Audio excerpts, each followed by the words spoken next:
Opening question, but it's bonkers, isn't it, what's going on within the Conservative Party?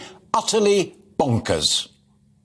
Yeah, well, you've got me on, Alistair, and I'm very grateful for you having me on your programme. I love our conversations, but I'm a political analyst. You could have had a pollster.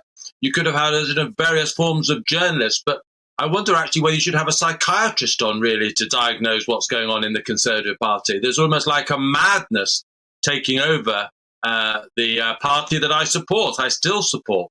And I think there's a lot of fear amongst Conservative MPs, frankly. We've had an opinion poll on GBNews yesterday, which had the Tories down to just 14%. And I think a lot of MPs who rationally would really probably accept normal circumstances that Boris Johnson's days really were over are in such a state of panic that they're almost willing to roll the dice again and embrace someone they know could be a disaster, but there has upside possibilities as well.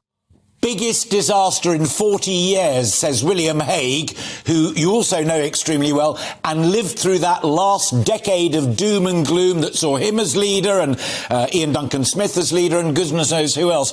I tell you, the standout piece for me in the newspapers this morning is Matt Goodwin, who knows a bit about politics and a bit about polling, who writes in the Telegraph that such are the travails of the Conservative Party that you may be about to pick the man or woman who will be the last ever Tory Prime Minister unless you get your party sorted out.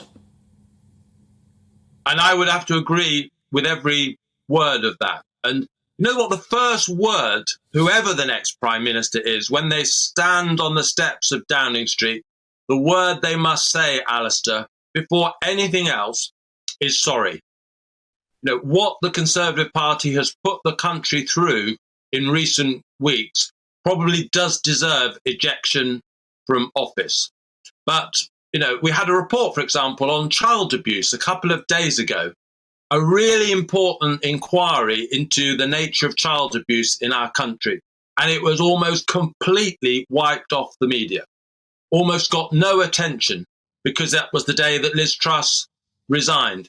You know, we could all list things where the horrors that we've all been through in recent times. But after that word, sorry, we need action. And what we need in action is quiet, competent, stable government. Or as you said, when you quoted the Times, Alistair, at the top of the programme, we will have to have a general election because the Conservative Party will have proven itself unable to govern in a way that the British people have a right to expect.